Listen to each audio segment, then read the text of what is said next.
मित्राय नमः। ॐ रवये नमः। ॐ सूर्याय नमः। ॐ भानवे नमः। ॐ खगाय नमः। ॐ पूष्णे नमः। ॐ हिरण्यगर्भाय नमः। मरीचये नमः।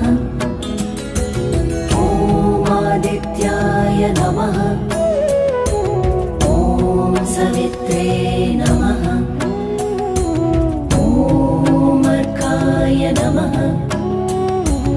ॐ भास्कराय नमः।